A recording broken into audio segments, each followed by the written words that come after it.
तो question number 14, fill in the blanks. First part है 1 ml equal to, आगे gap है तो इसमें किस तरह फिल किया जाएगा। तो देखिए 1 ml सीसी में गिवन है कि सीसी में कितना हो जाएगा। तो जो ml होता है, जैसे कि आप उसमें जो दवा में देखते हैं कोई भी ड्रॉप होता है या उसमें होता है तो सीसी में दिया होता है, उसमें इतने ml है, इतने सीसी यूज करना है, सीसी में लिखा होता है या ml में लिखा होता है। तो जो सीसी होता है वही ml होता है। तो 1 ml इक्वल टू 1 सीसी, माने ml और सीसी दोनों इक्वल होते हैं। तो इसको जैसे हमने राइट किया, तो सिंस 1 ml इक्वल टू, दोनों सेम यूनिट है, तो 1 ml इक्वल टू 1 सीसी। तो ये यहां पर क्या फिल किया जाएगा, 1 ml इक्वल टू 1 सीसी। अगर 2 ml होगा तो 2 सीसी हो जाएगा, 3 ml तो 3 सीसी, 4 ml तो 4 सीसी। अब देखिए इसका सेकंड पार्ट है 12:25 प्रोपोर्शन 108 रेशियो हाउ मच। यहां पर फिल करना है यहां पर कि कितना रेशियो के बाद में कितना हो जाएगा। फोर्थ टर्म हमारा क्या हो जाएगा कि यहां पर फोर्थ टर्म क्या होगा। ये first term, second term, third term given है प्रोपोर्शन में, फोर्थ टर्म पूछा गया। तो फोर्थ टर्म हम निकाल लेते हैं, कितना होगा उसको हम फिल कर देंगे यहां पर। तो देखिए यहां पर जो क्या गिवन है 12:25 प्रपोर्शन 108 रेशियो कितना है, तो 108 रेशियो x लेट कर लिया। तो लेट यहां पर लेट कर ले, लेट फोर्थ टर्म, क्या पूछा जा रहा है इसमें, फोर्थ टर्म। तो let fourth term be x, fourth term. तो ये फोर्थ टर्म के प्लेस पर x राइट कर दिया। अब इसको हम सॉल्व कर लेते हैं।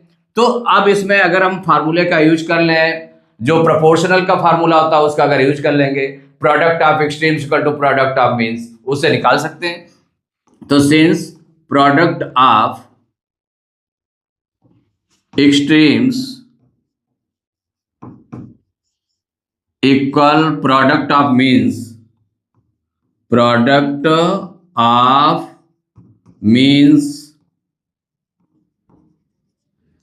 तो प्रोडक्ट ऑफ एक्सट्रीम में क्या हो जाएगा 12 और x का मल्टीप्लाई, माने एक्सट्रीम में कौन कौन सा नंबर है 12 एंड x है, तो 12 into x equal product of means में मीन्स वाले नंबर कौन से हैं 25 एंड 108 है, तो 25 इंटू 108। तो x की वैल्यू क्या हो जाएगी, x इक्वल टू हो जाएगा 25 इंटू 108 अपान ये 12 जो उधर ट्रांसपोज करेंगे डिवाइड में चला जाएगा, और 12 के टेबल में 108 आता है, डिवाइड कर लें 12 से। तो 12 से 12 को डिवाइड करेंगे तो 1 टाइम 12 बन जाए 12, 12 से 108 को कट करेंगे तो क्या हो जाएगा 12 9 जा 108। तो ये कितना निकला है, x इक्वल टू हो गया 25 इंटू 9। अब 9 का मल्टीप्लाई कर दें तो x इक्वल टू हो जाएगा 9 5 जा 45 की 5 करीब 4, 9 2 जा 18, 4 22, 225। तो जो x की वैल्यू आ गई 225 आ गई, ये आपका आंसर हो गया, माने ये फोर्थ टर्म हो गया आपका। तो ये फोर्थ टर्म में कितना फिल कर लिया आपने, तो यहां आप बाद में राइट कर सकते हैं, यहां पर लिख दें 225।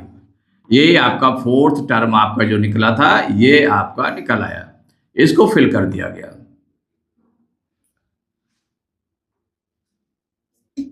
इसके बाद थर्ड पार्ट है when two ratios are the same in their simplest forms we say that the ratios are in, माने टू रेशियो है, सपोज करिए कि टू रेशियोज आपने कोई भी ले लिए, टू रेशियोज ले लिया, यहां पर सपोज करिए कि टू रेशियो आपने ले लिया, एक ले लिया ए रेशियो बी और दूसरा रेशियो क्या हो गया सी रेशियो डी ले लिया, सी रेशियो डी, टू रेशियोज है।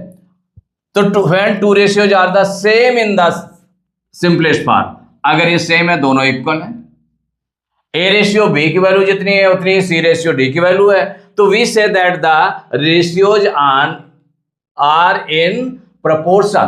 तो इसी इक्वल को हम क्या बोलते हैं कि ये प्रोपोर्शन में, अगर ये सेम है तो A ratio B proportion C ratio D, it means इसको हम क्या बोलेंगे दे आर इन प्रोपोर्शन।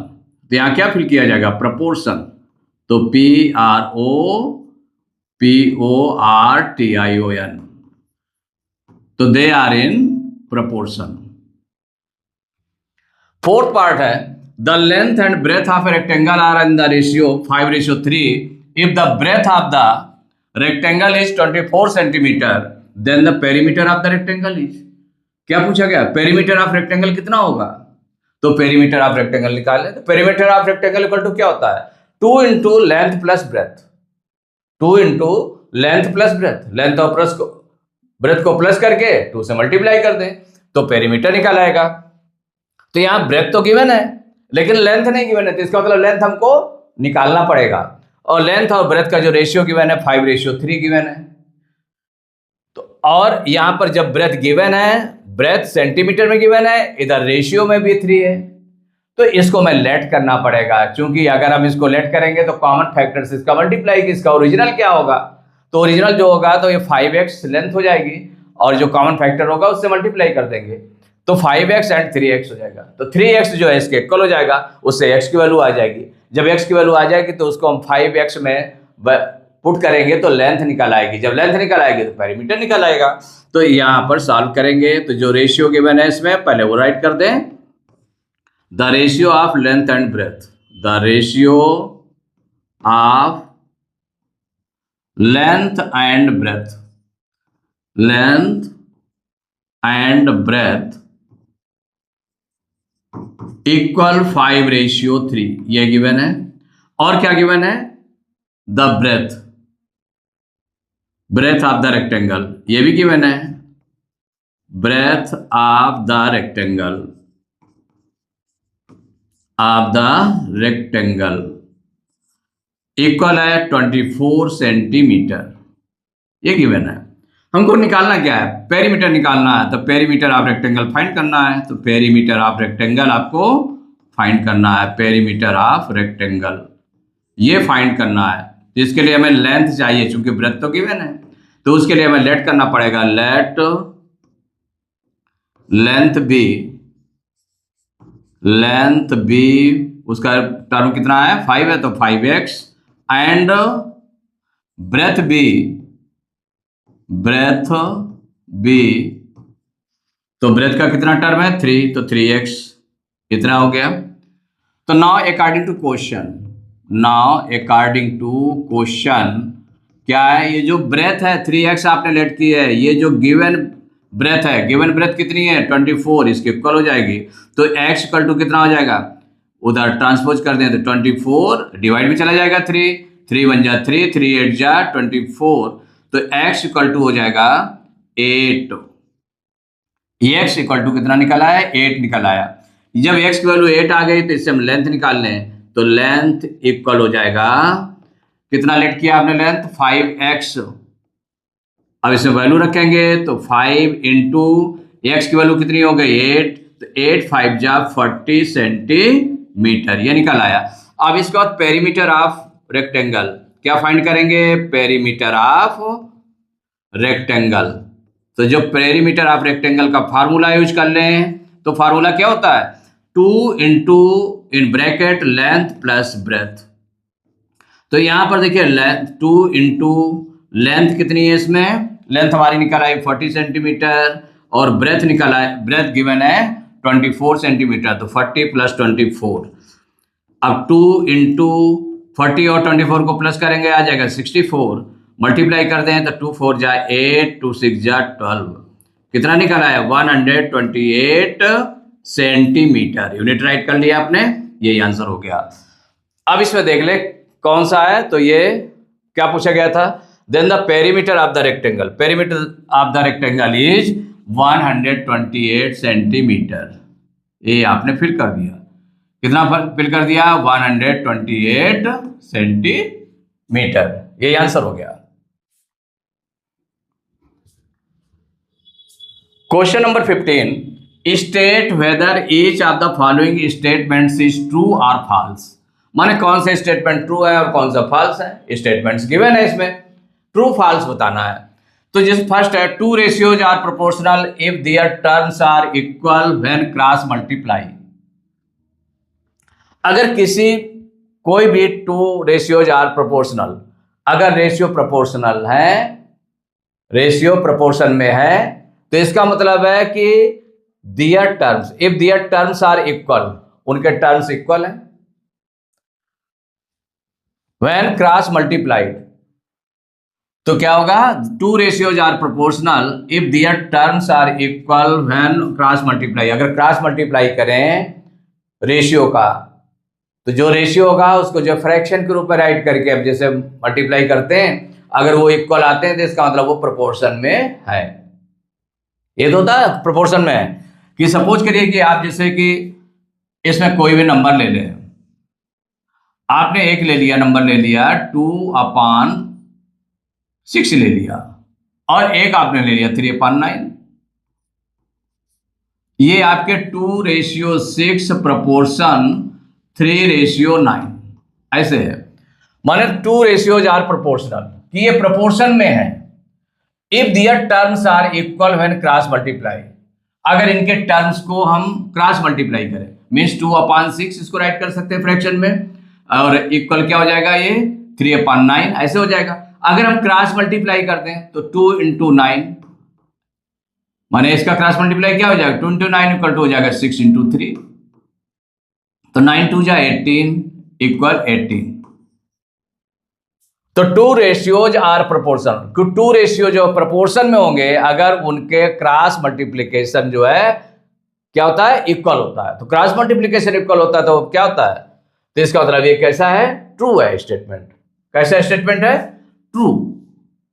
तो इसमें आप राइट कर देंगे ट्रू।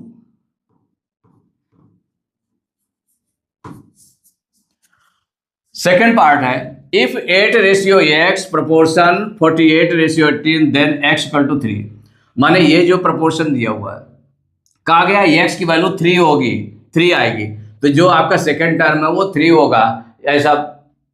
तो x की वैल्यू कितनी होगी, 3 होगी। इसको हमें कंफर्म करना है कि ये करेक्ट है कि नहीं करेक्ट है। ये जो स्टेटमेंट गिवन है कि क्या x की वैल्यू 3 निकलती है, तो इसमें हो जाएगा, ये गिवन है 8:x प्रोपोर्शन 48:18। ये है, कैसे भी कर दें, हम क्रॉस मल्टीप्लाई करके भी कर सकते हैं इसका, या प्रोडक्ट ऑफ एक्सट्रीम्स कर तो प्रोडक्ट ऑफ मीन्स का भी यूज करके कर सकते हैं। दोनों तरह से कुछ भी निकाल सकते हैं। तो अगर सपोज करिए यहां पर निकाला आपने, तो सिंस प्रोडक्ट ऑफ एक्सट्रीम्स, तो यहां पर चूंकि आपका जो सेकंड टर्म में है ना, तो मीन्स वाले में मीन्स वाली वैल्यू निकालना है, तो यहां पर लिख दें product of means equal product of extremes, product of extremes ऐसे राइट कर दिया। तो देखिए इससे क्या होगा कि प्रोडक्ट ऑफ मीन्स, तो मीन्स में कौन कौन सा नंबर है, x और 48 है, तो x × 48 equal product of extremes, extreme में कौन कौन सा नंबर है, 8 × 18 है, 8 × 18, तो x इक्वल टू कितना हो जाएगा, 48 को उधर ट्रांसपोज कर देंगे, तो 8 × 18/48। अब देखिए 8 से दोनों डिवाइड हो जाएंगे, तो 8 1 जा 8 और 8 6 जा 48, और 6 से 18 डिवाइड हो जाएगा, तो 6 1 जा 6, 6 3 जा 18, तो x की वैल्यू कितनी आ गई, 3 आ गई। इसका मतलब ये जब प्रोपोर्शन में है तो ये स्टेटमेंट कैसा हो गया, ट्रू है। तो x इक्वल टू 3, इसका मतलब ये जो आंसर से मैच कर रहा है x इक्वल टू 3, इसका मतलब ये कैसे स्टेटमेंट हो जाएगा, ट्रू।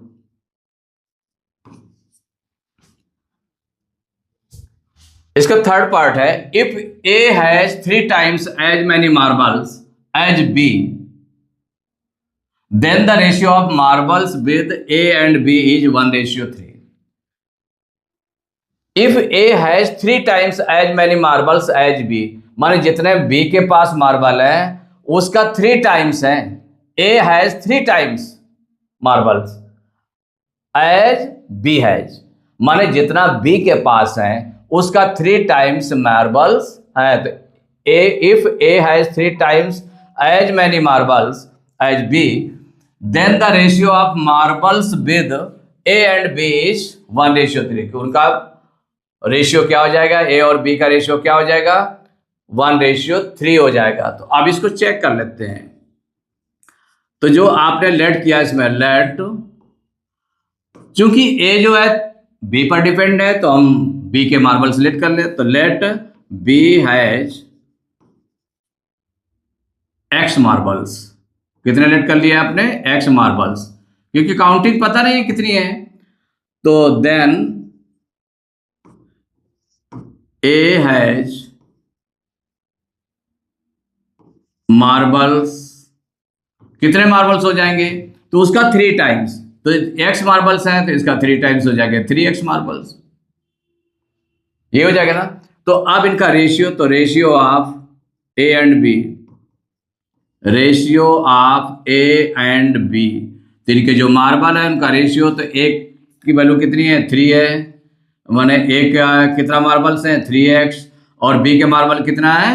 x है, तो 3x रेशियो x हो जाएगा। तो ratio of A and B equal to हो जाएगा 3x रेशियो x हो जाएगा। तो दोनों x से डिवाइड हो जाते हैं, या हम ऐसे राइट करते हैं इसको, इक्वल इसको राइट कर सकते हैं 3x अपॉन x फ्रैक्शन के रूप में। अब x कैंसिल हो गया, तो ये वन टाइम में। अब जैसे कि सपोज करिए कि ऐड करने या सब्ट्रैक्ट करने में जब प्लस या माइनस का नंबर होता है, अगर कोई नंबर सपोज करिए x है प्लस का है और x माइनस का है, इसको कट करते हैं तो इसमें कुछ नहीं बचता, 0 बच जाता है। ऐड करने में, सब्ट्रैक्ट करने में, अगर अपोजिट साइड में सेम नंबर है तो क्या होगा? 0 आ जाएगा, माइनस करने में या प्लस करने में। और लेकिन जब अगर सपोज करिए कि डिवाइड में जैसे x अपान x है, तो आपने कह दिया x से x कट गया, तो ये 0 नहीं आएगा। माने x से x को सेम नंबर से उसी नंबर को डिवाइड करने पर 1 आता है। कितना आता है? 1 आता है। ये हम कहते हैं कि x से दोनों कटे तो x से x डिवाइड हुआ 1 टाइम, ये भी 1 टाइम डिवाइड हुआ, तो 1 आपका न्यूमरेटर भी हो गया, 1 डिनोमिनेटर भी हो गया, ये x कैंसिल हो गया। इट मीन्स क्या हो गया? तो ये तो न्यूमरेटर तो आपका 3 आ गया, चूंकि ऑलरेडी 3 था, तो 3 × 1 क्या हो जाएगा? 3 आ जाएगा, तो इक्वल हो गया ये 3। और यहाँ पर चूंकि हमें किसमें रेशियो को फॉर्म में राइट करना है, तो 3/1 भाई। नीचे हमारा क्या है? पूरा कट गया मीन्स क्या हो गया? कट गया मीन्स हो गया 1 टाइम गया, 1 टाइम, तो 3/1 हो गया। इसको हम राइट कर सकते हैं 3:1, ये आंसर हो जाएगा। अब इसको मैच कर लेते हैं इससे, तो a एंड b 1:3, 1:3 इसमें है, जबकि कितना आना चाहिए? 3:1, which is not equal to question, माने जो क्वेश्चन से है वो इक्वल नहीं है, उसके इक्वल क्या है? उसके इक्वल नहीं है, which is not equal to statement. तो जो स्टेटमेंट गिवन है उसके इक्वल नहीं है, तो इसका मतलब ये कैसा हो गया कि वो जो स्टेटमेंट है कैसा है? ये आपका फॉल्स स्टेटमेंट है, तो इसमें राइट कर लेंगे फॉल्स। फोर्थ पार्ट है the ratio 28:42 written in simplest form is 6:7। तो इसको सिंपलेस्ट फॉर्म में राइट कर लेते हैं। तो सिंपलेस्ट फॉर्म में देखिए इसको राइट करेंगे, तो जो सॉल्व कर लें, जो गिवन रेशियो है, तो गिवन रेशियो कितना है? तो गिवन रेशियो इक्वल है 28:42। सिंपलेस्ट फॉर्म में करने के लिए इसको हम क्या करें कि इसको फ्रैक्शन के रूप में राइट कर लें, तो 28/42। अब देखिए किससे डिवाइड होगा? अगर डिवाइड करने के लिए देखें 2 से भी डिवाइड हो जाएगा, और बड़ा नंबर सोचिए, 7 से डिवाइड हो जाएगा, 7 4 जा 28, 7 6 जा 42। भाई कभी कभी जो होता क्या है कि ज़्यादा बड़े अगर टेबल्स नहीं है तो आप इजीली पता कर सकते हैं सर, तो 7 से भी डिवाइड हो रहा है। और बड़ा नंबर भी अगर आपके दिमाग में आ जाता है कि किस नंबर से ज़्यादा इजी तरीके से सॉल्व हो जाएगा, तो आपका 14 से भी डिवाइड हो जाएगा, तो 14 2 जा कितना हो जाएगा? 14 2 जा 28, 14 3 जा 42, तो इक्वल कितना आ जाएगा? 2/3। 2/3 को क्या राइट कर सकते हैं? 2:3, ये आ गया। तो गिवन रेशियो का सिंपलेस्ट फॉर्म हो गया, तो ये हो गया सिंपलेस्ट फॉर्म हो गया, ये सिंपलेस्ट फॉर्म हो गया। अब चूंकि इसको और भी सिंपल नहीं किया जा सकता है, ये सिंपलेस्ट फॉर्म हो गया। और इसमें देखें कितना दिया है? 6:7 दिया है। कितना? 6:7, which is not equal to not equal to given question. माने जो क्वेश्चन दिया है, जो क्वेश्चन में दिया है उसके इक्वल नहीं है। इसका मतलब ये कैसा हो गया, ये फॉल्स है। तो अब स्टेटमेंट, तो देयरफॉर इट इज फॉल्स, ये फॉल्स हो गया कि जब उससे मैच नहीं कर रहा है इसका 6:7, तो ये फॉल्स हो गया। तो यहां पर क्या राइट करेंगे, फॉल्स।